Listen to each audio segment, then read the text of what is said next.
A gente gosta sempre de falar de saúde, porque, na verdade, para ter uma vida melhor, é indispensável que a gente tenha uma saúde em dia, que a gente cuide bem do nosso corpo. E cuidar bem do nosso corpo não exige muitos mistérios, não. A gente precisa conhecer alguns sinais, a gente precisa entender o que são algumas doenças e o que é que a gente pode fazer para preveni-las, né?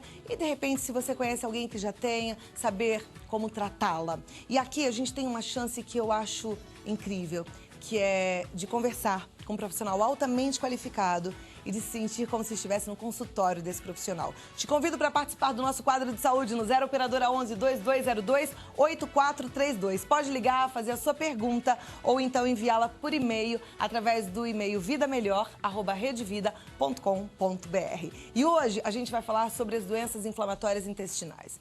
Doença inflamatória intestinal é uma denominação genérica que engloba algumas doenças como infecções, retocolite, doença de Crohn, entre outras. O diagnóstico da doença inflamatória intestinal é mais frequente entre 15 e 35 anos. E no caso da retocolite, incide mais nas mulheres. Agora, para a gente entender muito mais sobre as doenças inflamatórias intestinais, eu chamo o Dr. Luiz Campedelli, que é médico, gastroenterologista, coloproctologista, endoscopista, credenciado no Hospital Albert Einstein, no Hospital Alemão Oswaldo Cruz e todos aqui na capital paulista. Ele é membro da Federação Brasileira de Gastroenterologia e eu já conversei com ele e eu tenho certeza que você vai gostar do nosso bate-papo e vai aprender bastante também. Doutor, obrigada por ter vindo. Tudo bom? Muito obrigada pelo tempo. Vamos sentar aqui um Imagina. pouquinho. Que você está dedicando aqui ao nosso telespectador. Foi como eu falei no comecinho, eu sei que é um privilégio para o nosso povo brasileiro, né? Que o Brasil é grande e nem todo mundo tem acesso a um bom médico e tem a chance de conversar e de tirar suas dúvidas. Então, obrigada mesmo por estar aqui. O que são essas doenças inflamatórias intestinais? Então, a doença inflamatória intestinal é uma denominação genérica, como você falou, sobre algumas doenças que podem ser infecciosas, mas muitas vezes tem um grau de inflamação importante. A doença de Crohn, que é muito conhecida e muito grave também, tá? É uma doença crônica. E a retocolite ulcerativa, que também é crônica, tá? Ela forma algumas úlceras no intestino grosso da gente, que é o colo, tá? Ao passo que a doença de Crohn já é mais no intestino delgado e também pega essa parte do colo também. Então vamos por parte. Primeiro, o que é uma doença crônica? Qual é a diferença de uma doença crônica para uma doença aguda? Isso. A doença crônica é uma doença que ela tem uma crise inicial, tá? Se manifesta com uma crise. Após essa crise, existe uma cronificação. Depois de 4 a 6 semanas, a gente é uma doença crônica. O paciente tem que fazer um tratamento agudo e depois vai ter que fazer uma manutenção com algum tipo de tratamento, tá? Ela, às vezes, fica por meses ou por anos, tá? Em função da doença intestinal inflamatória, geralmente ela fica até o resto da vida. Você disse que ela, então, começa com uma crise. Como é que seria a crise de uma doença de Crohn? Tá. Então, tanto a doença de Crohn quanto a retocolite, ela tem muitos fatores comuns, tá? Geralmente é uma distensão abdominal, geralmente são fezes diarreicas, tá? A diarreia é diferente da desinteria. A desinteria tem sangue, a diarreia é só aquosa.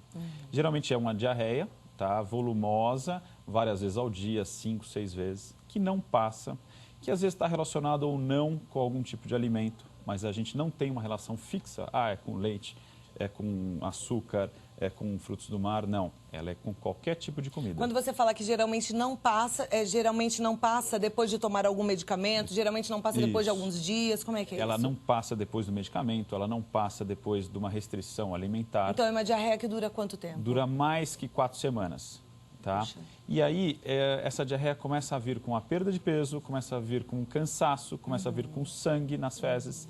E quando a gente tem sangue nas fezes, a gente fala, opa, tem alguma lesão, tá? Uma ferida no intestino. Junto a isso, o paciente fica cansado, o paciente tem essa dor abdominal, tem essa vontade de ir ao banheiro, explosivamente ou não, vai ao banheiro, mas não passa a dor. Diferente de uma infecção, tá? Alimentar, que você vai ao banheiro, melhora. A qual você para de comer, melhora. Nessa doença, não. Ela progride e é insidiosa. A crise é parecida, tanto na doença de Crohn quanto na retocolite, Isso. mas o que diferencia uma da outra? Tá, na realidade, a gente coloca tudo na mesma patologia, assim, doenças inflamatórias intestinais, tá? Só que ela atinge populações um pouco diferentes. tá? Ela tem algumas coisas em comum, tá? Porque ambas são derivadas de uma alteração da inflamação, tá? Se a gente for ao início da doença, é uma ação muito exuberante da inflamação perante uma bactéria, um antígeno, um alimento que a gente não sabe o que é, ao estresse. E aquilo forma uma inflamação, tá, na mucosa, quando é a retocolite, ou na parede inteira do intestino, quando é o Crohn. O Crohn, a gente vê casos mais graves de Crohn. Mas elas caminham muito juntas e paralelas. Às vezes a gente acha que pode ser um Crohn, às vezes a gente acha que pode ser uma retocolite. Então tem muitos estudos que demonstram que depois de 15, 16 anos que a gente vê uma polarização. O paciente foi para o Crohn e o paciente foi para a retocolite. Você falou rapidinho, meio que en passant, mas pelo que eu entendi, talvez eu tenha entendido errado, ela é causada por uma bactéria? É causada por um antígeno. Esses pacientes que têm doença inflamatória intestinal, eles estão naquele fator que você falou, de 10 a 20 anos, é o primeiro ciclo da doença, às vezes vai até 40 anos. Tá? A gente nota muito isso na doença de retocolite. No Crohn é um pouquinho mais novo, são os pacientes um pouco mais novos, que vão da puberdade até 20 anos, começa a desenvolver. Tem o fator da etnia, tá? Os pacientes claros são mais afetados do que os negros, depois os asiáticos. E depois tem os pacientes que são os hebreus, que são muito mais atingidos, principalmente na doença de Crohn. O estresse é muito importante, tá? Então ela é multifatorial, não é só uma bactéria, é um tipo de alimentação muito calórica, com açúcar refinado, ambiente de estresse, um ambiente socioeconômico adequado. É uma doença que a gente nota que é numa camada da população mais elevada, tá?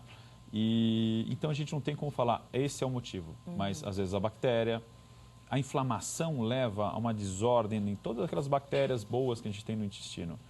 Então, inicialmente, a gente começou a tratar com probióticos, tá? Com bacilos que melhoravam isso. E melhorava discretamente o sintoma da doença.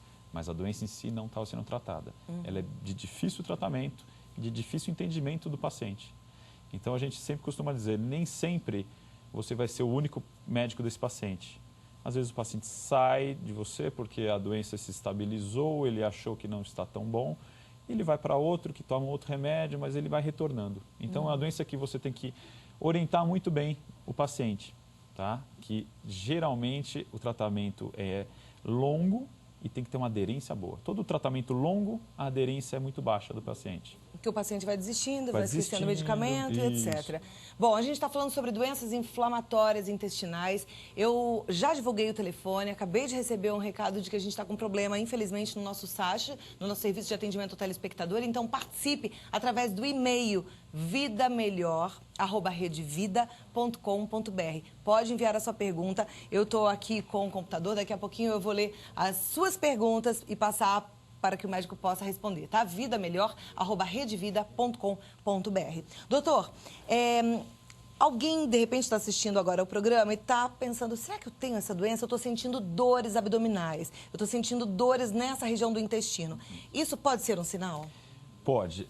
A dor somente, ela é um sinal do corpo que tem alguma coisa errada, mas ela tem que estar junto com outros sintomas, tá? Como uma diarreia importante, que ela é uma diarreia crônica, mais de 4 semanas, e sangue, tá? Tem que estar numa faixa etária dos 20 aos 40 anos, é um pouquinho maior em mulher, tá? O cigarro, ele é muito frequente quando a gente fala do Crohn, já na retocolite não, tá? Tem que ter um grau de estresse interessante. Mas a dor já é um sinal. Tem uma outra síndrome, que é a síndrome do intestino irritável, que na realidade você, pelo diagnóstico de imagem, você não tem nenhuma doença, mas existe a dor, existe a constipação junto, existe a diarreia junto. Então as doenças intestinais, elas são muitas vezes funcionais e elas demonstram essa alteração com a dor, com a distensão, com eu tenho muitos gases, eu tenho poucos gases, eu vou ao banheiro e com dor e depois piora essa dor. Tá? Agora, isso tem a ver com uma predisposição, talvez genética, hereditária? Porque o que eu percebo é que algumas pessoas têm uma dificuldade muito grande ao banheiro, né? Tem prisão de ventre constantemente e outras não, vão ao banheiro regularmente, todos os dias, direitinho. E tem gente que tem essas dores abdominais, tem dores no intestino, né? Isso varia de pessoa para pessoa. Isso varia de pessoa para pessoa, mas varia muito do ambiente, tá? Então, aquele paciente que chega no consultório fala assim, eu tenho prisão de ventre, eu tenho constipação há 30 anos, me solucione essa semana. Você vem há 30 anos comendo um tipo de comida, tendo um hábito alimentar de uma vez ao dia só se alimentar, de um erro alimentar, de tomar refrigerante, de tomar pouco líquido, aquilo tudo tem que ser trabalhado para que melhore. Tudo isso dá dor, tá? As fezes paradas, esse bolo fecal parado dá muita dor e faz um exercício muito grande do intestino para empurrar. Então, a gente precisa melhorar, primeiro precisa dar um grande empurrão com algum tipo de medicamento, tá? Não estou falando aqui nos diarreicos, nesses catárticos, mas assim, medicamentos que melhoram realmente a função. A gente melhora com os probióticos, para depois a gente falar, bom, agora você vai ter uma alimentação mais correta, bem fracionada durante o dia, que é o ideal. Você vai ter uma postura anti-sedentarismo, você vai andar, você vai caminhar, fazer uma atividade física, porque se o seu corpo mexe, seu intestino também vai mexer. Tá? E esse ciclo circadiano que é muito interessante, dormir bem, comer bem e praticar esporte é a melhor coisa que existe para certas dores. O limiar de dor sobe a partir do momento que você começa a fazer atividade física. Aquele sedentário ele tem um pouco mais de dor. As doenças inflamatórias intestinais também têm uma característica familiar, tá? Como eu falei da etnia, os hebreus têm bastante. Mas você tem uma característica, sua mãe vem com uma prisão de ventre, você também tem isso. É um pouco erro de ambiente alimentar, mas também traz isso, tá? Só que o seu intestino também ele fica preguiçoso. Ah, tá. O intestino fica preguiçoso. A gente acostuma o intestino de um jeito. E para desacostumar o intestino, o que a gente precisa fazer? Reeducação alimentar, tá? Bons hábitos alimentares, uma atividade física constante, regular. Tá? O caminhar é muito bom. E mais ainda, você estimular o ato de ir ao banheiro. Tá? Você comeu, vai ao banheiro, tente evacuar. A criança, quando ela nasce perfeita. Você mama, evacua. 6 vezes por dia é isso. E a gente vai perdendo isso durante a vida. Então, a gente tem que resgatar novamente isso. Coma fracionadamente, mais vezes ao dia. Isso é ótimo para o metabolismo, isso é ótimo para a cadeia alimentar nossa. Para absorção de proteína, muito mais de carboidrato. Outra coisa é a mudança dos hábitos alimentares. Né? O carboidrato ele é muito pobre em água. Então, ele vai sequestrar a água que iria formar o bolo fecal, que iria progredir. Então, carboidrato, pão, farinha, o refrigerante, massa, né? pizzas, o açúcar em excesso, que é carboidrato também. Então, a gente tem que tomar cuidado com a farinha refinada, principalmente, né? Com trigo refinado. Então, é bom a gente sempre ingerir bastante fibra, né? Que é o que vai ajudar o intestino a funcionar. E realmente muda? Muda. Se a gente come fruta, dependendo da fruta, também pode prender ou soltar mais o intestino? Pode. As frutas que mais prendem o intestino, geralmente, a gente pode falar um pouco da banana, né? Muito em menor grau a maçã. Agora, a goiaba, ela prende bem o intestino. Agora, a maioria das frutas, ela é formada por fibras e um carboidrato adequado, tá? Então, quem come mais fibra, quem come mais o bagaço da laranja, o bagaço da tangerina, vai ter um Tem uma tendência a ter um intestino mais solto. Isso. Mas mesmo assim, eu sei que tem gente que come fibra, que come o bagaço da laranja, que come direitinho e que tem o intestino mais preso. Que aí cai naquele lado que a gente falou, que é uma predisposição genética. Funcional. Às vezes a gente tem que dar uma olhada na parte fisiológica das bactérias que estão ali na flora intestinal, que às vezes estão um pouco desregulada. Se você tem um tipo só de bactéria, só vai formar um tipo de população que digere um tipo de alimento. Os outros vão fermentar e vão distender. Se eu tenho a barriga muito distendida. Tem outros pacientes que têm uma certa alergia, entre aspas, a alguns alimentos. Se a gente pegar a soja, ela é muito alergênica para a síndrome do intestino irritável, a gente tenta tirar a soja. Então, quem toma o leite de soja, quem toma o shoyu, tem bastante reação. Então, tem uma dor mais importante depois.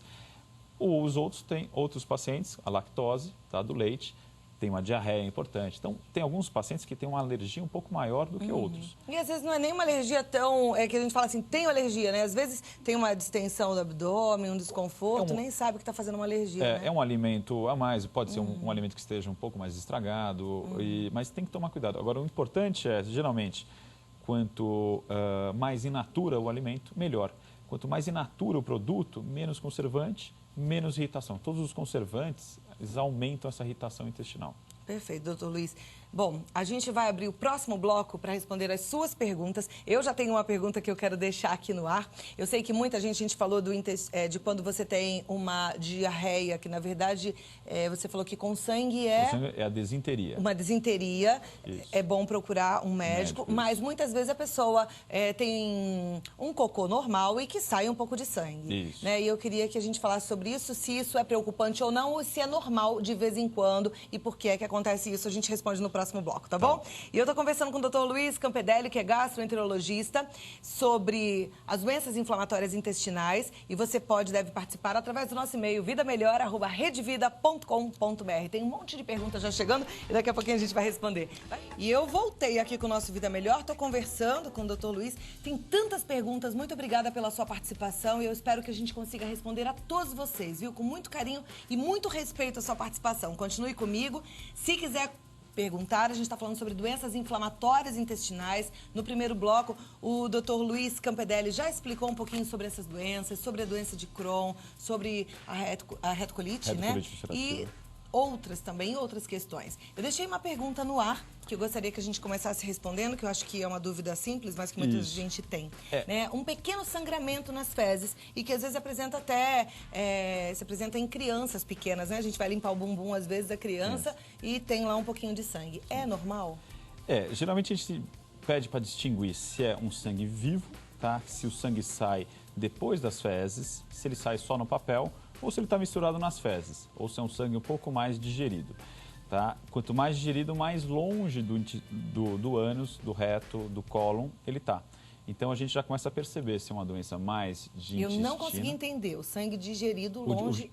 O sangue digerido é um sangue mais alto. Do estômago, do intestino, das partes iniciais então, por do intestino. exemplo, vamos falar o português claro para a pessoa entender em casa. A pessoa fez cocô, o sangue vai estar na ponta, no final, é isso? Isso, se ele estiver no papel ou se ele sair depois das fezes, é que é um sangue do orifício. Tá, da região do ânus. Do ânus. Então, a gente acha que pode ser umas fezes mais ressecadas, uma dificuldade maior da criança em fazer a evacuação, relaxando a musculatura. Existe uma fisioterapia adequada para isso. Ensinamentos, você vai sentar no vaso, vai fazer uma força comprida, depois para relaxar. Tá? Depois, a gente vai fazer um exame clínico para saber se tem algum tipo de fissura. Tá?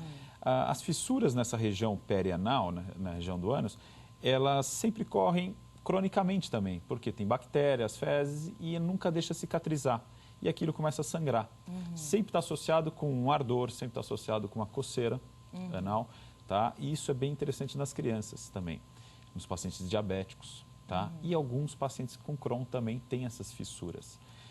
Outro causa de sangramento bem vivo nas fezes, que pinga o sangue bem vivo, você fala, nossa, são as hemorroidas, que não são tão frequentes em crianças. Já é uma população um pouco mais acima dos 20 anos, tá? E que tem uma postura errada durante a evacuação, permanece muito tempo no vaso. É ruim permanecer muito tempo no vaso.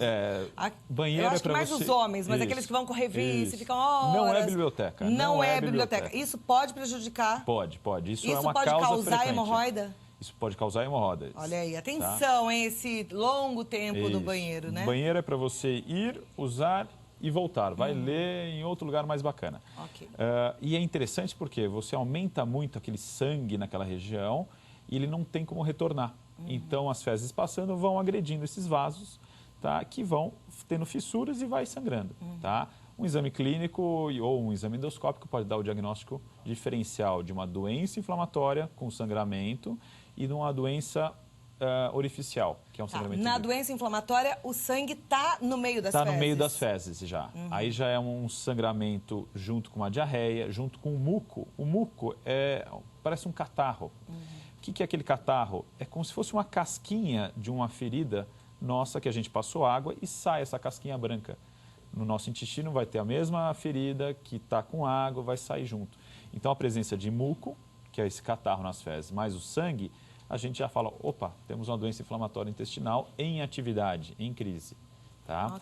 E aí a gente começa a fazer o tratamento, que são alguns medicamentos, como corticoide, a mesalazina, como a gente havia falado há um pouco tempo atrás e tudo mais. Bom, tem várias perguntas, mas eu ainda vou te dar a chance de participar do programa através do nosso e-mail, vidamelhor@redevida.com.br. Me dá um minutinho, enquanto isso você já pensa aí na sua pergunta, porque já o doutor vai responder e eu tenho certeza que você vai ficar mais tranquilo. É a sua chance de se sentir no consultório de um médico maravilhoso que está te esperando para falar um pouco das doenças inflamatórias intestinais e responder a sua dúvida, viu? E a gente continua com o gastroenterologista, Dr. Luiz Camparelli, que vai responder aqui as perguntas dos nossos telespectadores. Tem muita pergunta. Eu vou começar com a pergunta da nossa telespectadora, que é a Lavínia Monteiro Souza, do Embu Guaçu, São Paulo. Gostaria de saber mais sobre a H. pylori. Tenho alergia a antibióticos. O que fazer? Tá.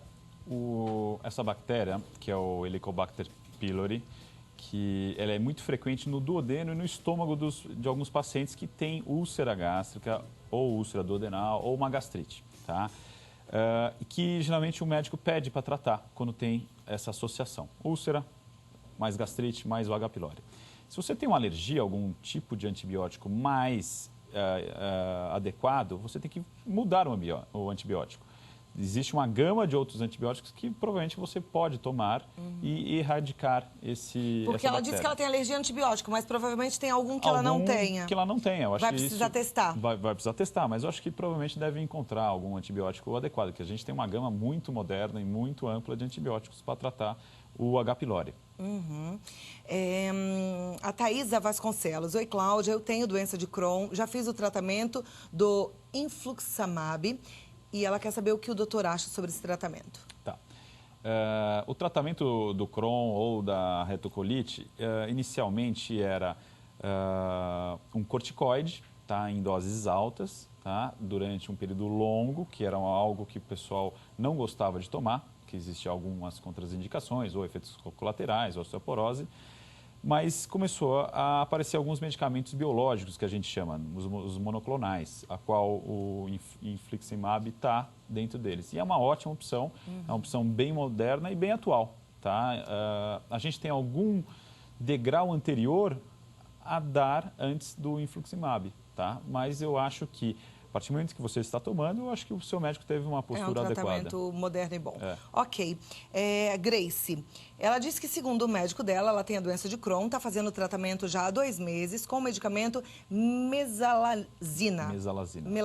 Mesalazina. Mas não está obtendo resultado. Comunicou ao médico que o medicamento está saindo por inteiro nas fezes, mas ele continua insistindo com o mesmo medicamento. Ela quer saber o que ela faz, está pedindo uma orientação porque sente muito cansaço, tem 30 anos. Ela quer saber se existe outro medicamento para tratar essa doença. Tá. Cláudia, essa é uma história clássica da doença intestinal inflamatória. É um paciente jovem, é um paciente com nível sociocultural adequado, ela vai atrás da doença dela, ela sabe o que é a doença dela, ela sabe que existem outros medicamentos e por que ela não está tomando esses outros medicamentos. Para você dar algum medicamento mais avançado, tal do biológico, a gente precisa entrar num protocolo, tá? Existem alguns parâmetros que a gente tem que seguir, como anemia, que pode representar o cansaço dessa paciente, o tempo de exposição ao medicamento que ela já está tomando, a dose total da mesalazina, que na descrição tem saída pelas fezes. É bem normal acontecer isso, tá? A gente vê bastante. É um comprimido alaranjado, que o paciente realmente observa ele. Mas a gente tem que seguir um critério, tá? Para que a gente consiga tratar. E é algo crônico, algo que você precisa ter uma relação muito boa médico-paciente, tá? Porque o seu médico sabe que está acontecendo isso, mas ele está insistindo para ele não pular etapas, tá? É pouco frequente a gente pular uma etapa de algum medicamento, como a mesalazina, tá? Ou as sulfas, e já ir para um biológico, tá? Para que ocorra isso, você tem que ter uma doença que a gente tem que descrever como uma doença grave, tá? Extensa e com uma discreta intratabilidade. Ok, então acho que é bom você conversar com o seu médico e, como o doutor Luiz acabou de falar, é importante que essa relação fique boa, né? Fique transparente, converse e confie. O Ezequiel Carvalho, do Mato Grosso, de Rondonópolis, gostaria de saber se alguma dessas doenças pode levar a pessoa a ter um câncer retal. Tá. O câncer está bem descrito com a doença de Crohn, tá? Visto que a doença de Crohn ela é numa localização bem retal, bem periférica, tá? Ou lá no ilho, lá no intestino, no início do intestino delgado. Mas o câncer, a gente precisa entender que existe uma agressão contínua para que ele também apareça, principalmente nessas doenças do estômago e do intestino, de pele, tá? Se você toma muito sol, você agride muito, você tem uma regeneração muito longa e quem sabe apareça um câncer. No intestino é a mesma coisa, no pulmão é a mesma coisa. Então, se você tem uma doença de Crohn, você tem uma retocolite, trate ela adequadamente e que a quantidade de crises que você tenha seja baixa. Porque toda vez que você tem uma crise, você tem uma lesão, que ela vai se refazer e numa dessas crises e convalescências, quem sabe apareça alguma coisa. Mas isso é a longuíssimo prazo. Tá. Ok. Maria Aparecida de Osasco, ela diz que fez uma cirurgia do intestino, uma neoplasia do alto reto, retirou um pólipo benigno, retirou 15 centímetros e ela quer saber quando ela pode voltar a fazer natação.